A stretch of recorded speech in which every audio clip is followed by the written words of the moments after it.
Wow, খুব tasty হয়েছে কচু শাকটা। আর টুসুমনি মুসুরি নিয়ে খেলতেছে।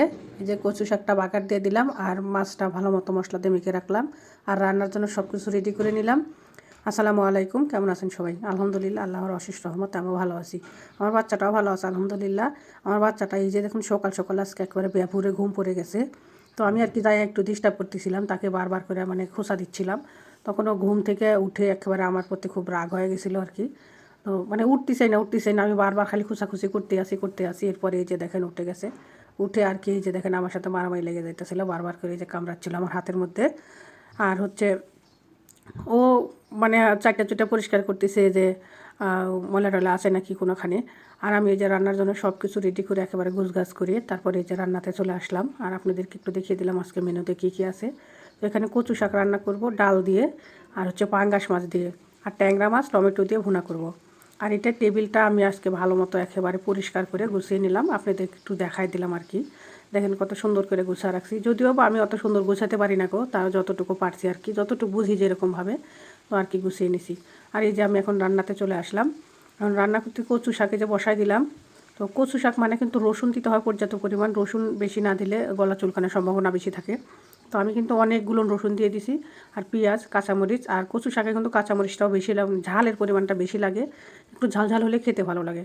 আর আমি সব ধরনের মশলা দিয়ে এই যে কতগুলো ডাল দিয়ে, ডালটা দেওয়ার একটাই কারণ হচ্ছে যে শাকটা একটু ভালো মানে শুকনা শুকনা হয়, আর শাক না দিলে কচু শাকটা একটু নরম কেমন যেন হয়ে থাকে ঘাস ঘাসের মতো।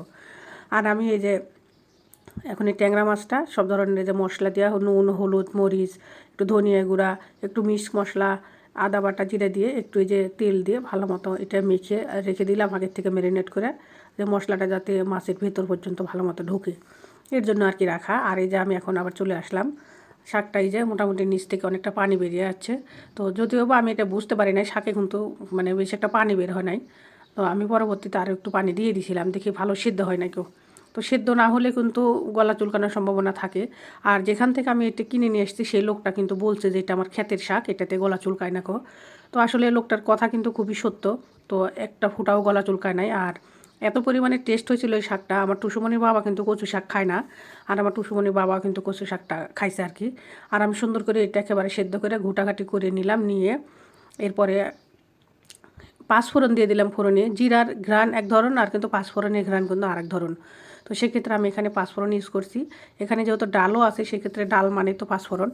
আর এই যে মাছগুলোন আমি মানে নুন দিয়ে রাখছিলাম। তো এখানে তো মশলার প্রয়োজন নেই, একটু নুন হলে হবে।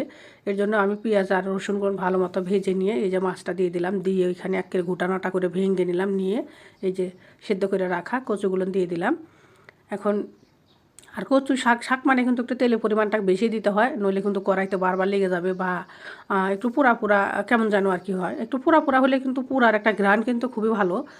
তো যাই হোক, এই যে আমার শাকটা এখন হয়ে আসতে দেখেন কতটা একেবারে শুকনা শুকনা, আর দেখেন কি লোভনীয় একটা কালার আসতে, সেম শাকের যে কালারটা সেটাই কিন্তু রয়ে গেছে। আর খেতে কিন্তু হেভি টেস্ট হয়েছিল।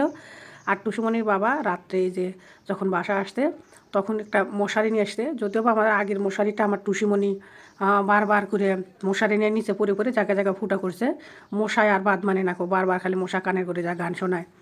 তো এর জন্য টুসুমনির বাবা একটা মশারি নিয়ে আসতে, আর ও মশারিটা যদি যখন আনছে তখন ওইটা আমি দেখাইতে পারি নাই কেউ, এই যে দেখেন নিয়ে বসে আছে। সবাই ভালো থাকবেন, আল্লাহ হাফিজ, আসসালামু আলাইকুম।